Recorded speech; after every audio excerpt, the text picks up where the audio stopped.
All right, yeah, I'm in neutral here. Okay, I went in the house to get change out my coffee to my soda here, anyway, I got my 2-angle brackets here that I use for many things, and I pre-drilled the holes in a long time ago for these things to mount on my table in different ways.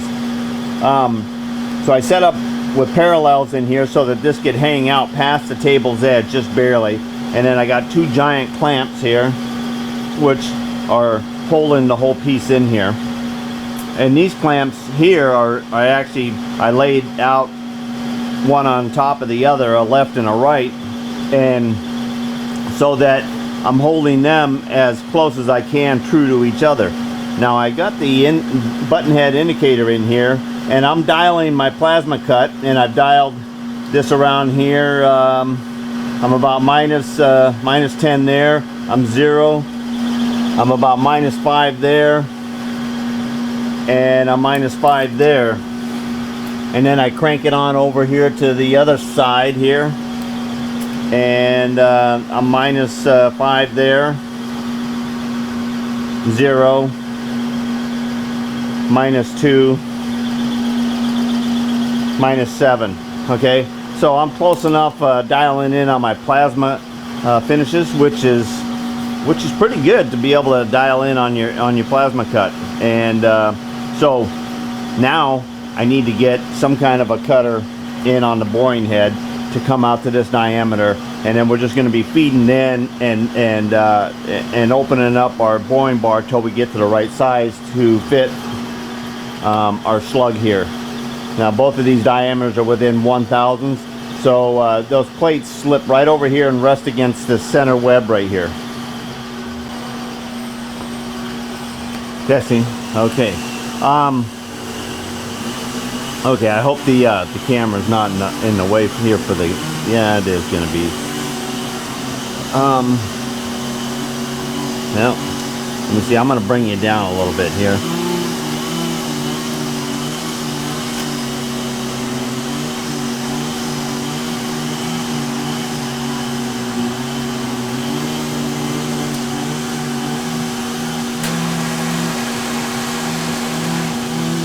All right, that work?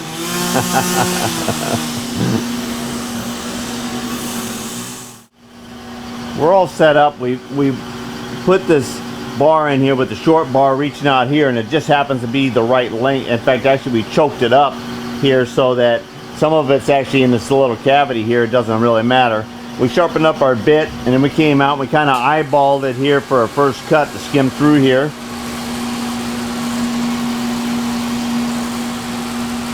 And we're going to just hand feed it in here for a second.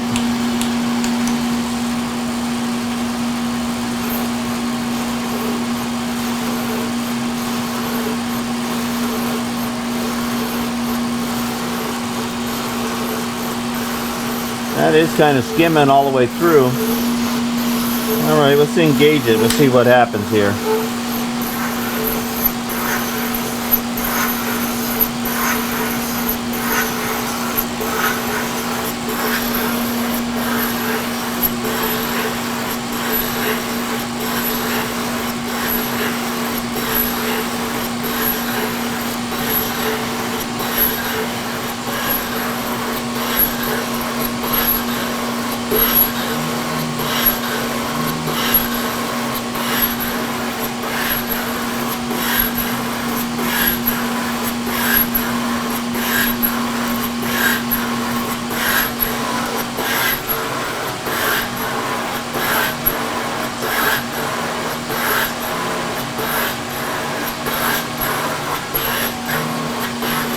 Okay, it's coming into the next plate.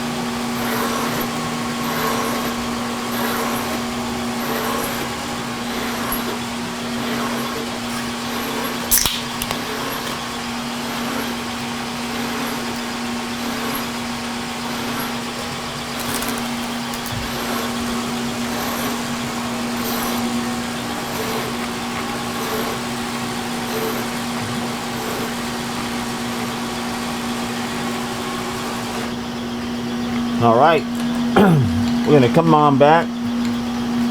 Okay, we're gonna start taking a couple dimensions in here and find out where we're at.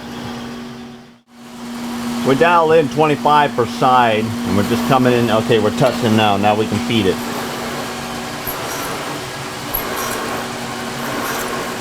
We're at about 6 inches on the diameter. We're going to take it to 6 1/4.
All right, we've been making about 3 or 4 passes, and about 25 thousandths per pass is working out really nice. It does curl out a good chip out of it.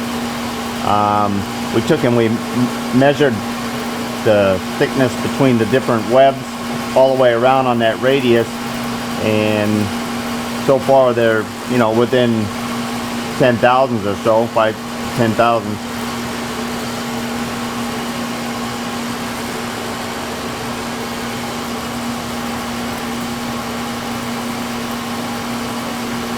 So we almost got this to where these will slip on. Another couple passes here.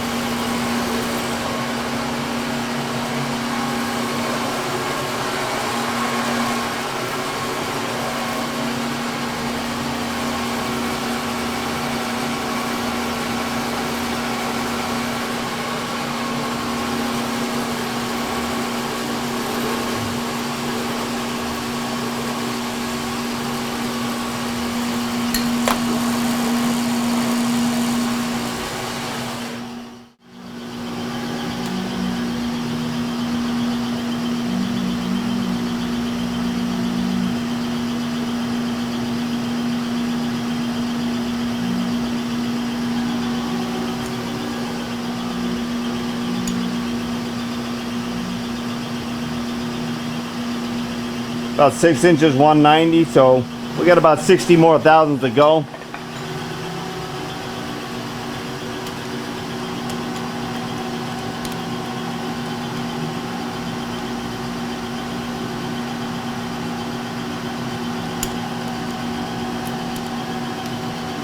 Okay, there's 25, which will be 50 total, and whatever it is left over after that, we'll make a final cut. We gotta double check those, but I think they're pretty close to being right on the money there, and we need some direction here. Okay.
Okay, about 241. All right, let's see what we got on this hub here. We're at 250, so 241. We're gonna go ahead and crank in like 7. That'll give it like 14. We want them to be a slight bit slip fit over them. We don't need to have them smack tight there.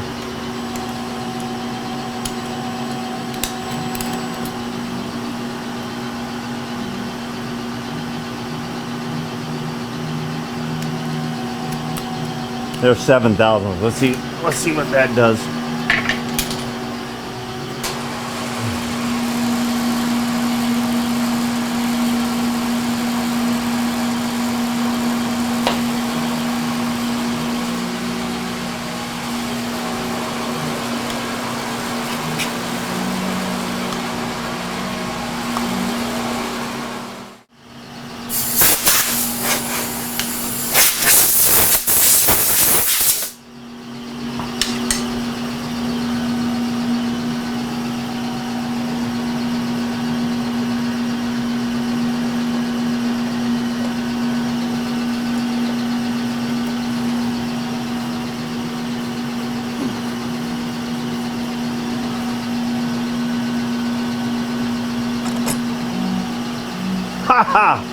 All right, rock and roll.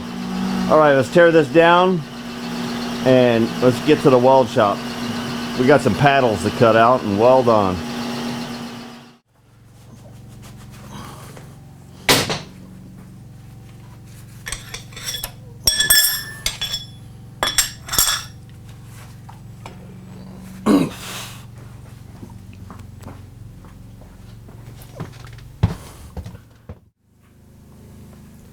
Alright, I'm not going to do a lot of video while I'm welding on this, just because this is the last night and I'm trying to get this wrapped up. And I'm going to be doing a lot of reaching in here and welding inside here. I just going to show you that I actually clamp these together so they're against the shoulder. They're sitting on 3-inch parallels. When we get ready to put the paddles on there, we're going to do the same thing, but there'll be 4 inches underneath the hub because the paddles are a foot wide and the hub is 4 inches, and it'll equally space it out.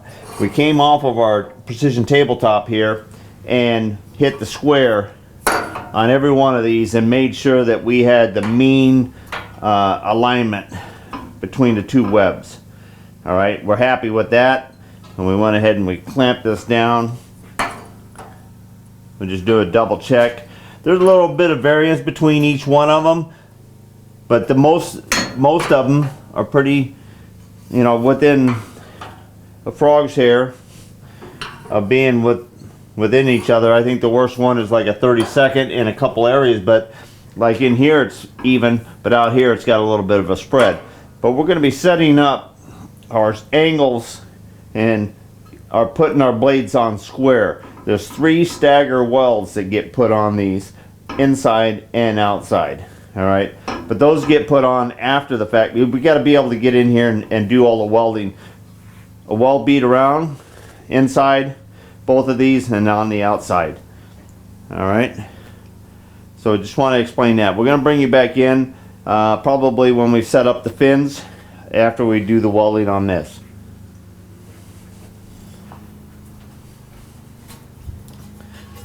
We did cut out the fins already.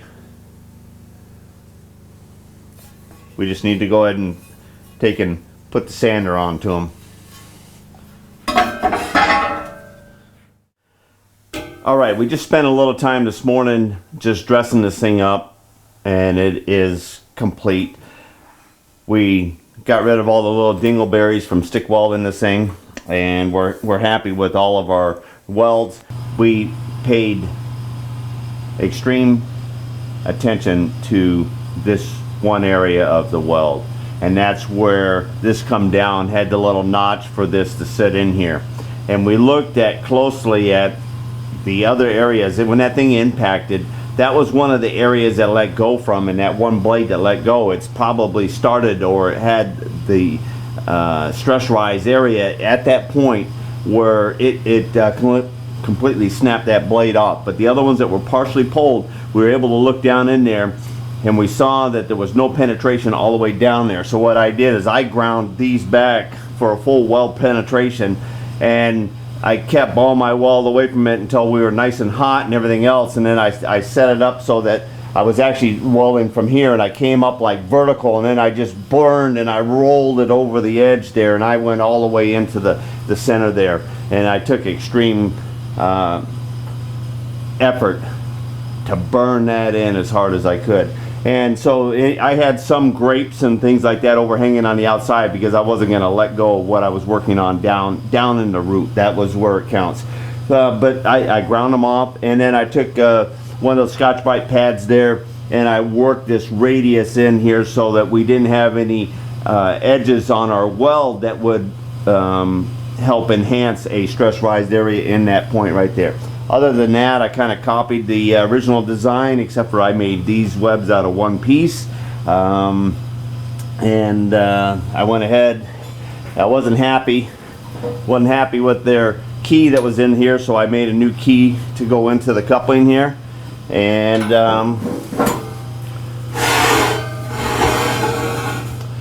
when we set it up too, we were really paying attention so that our blades were all exactly the same length here, and also each one out from the center exactly within, you know, 20 thousandths or so. Now this thing is going to, be sent out for balancing. I got a lot of inquiries on my Facebook because I show a lot of previews of coming attractions in my Facebook for my friends, and one of the main concerns was balance, and the other one was balance. And the repair company that I'm subcontracted to make this for them, has a company that does balancing for them. So they'll assemble this thing on the shaft as a rotating unit and set it up, and they will balance it to run at the speeds it needs to run at. I'm on at the understanding that this spins at 3,800 RPMs, and this is in an exhaust vent situation. This is what I've been told. And there's also flames that come into this vent system to burn off all the excess fumes and stuff like that, so that the air exiting the plant is clean air to the environment. That's all I know. All right, so the last thing that I'm going to do here is I'm going to lay this down and I'm going to stamp it.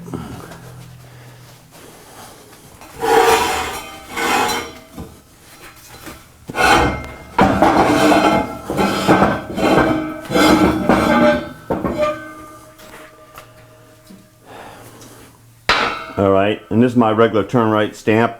I've been stamping things since 1994. And I'm just going to put it in the face of this hub here. All right. Now there's one thing that goes through my head when I'm getting ready to stamp, besides don't miss, is I'm putting my name in there, and I'm not ashamed of my work.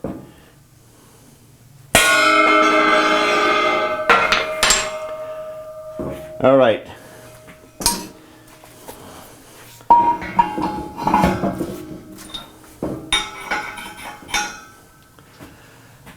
Until next time, get it done.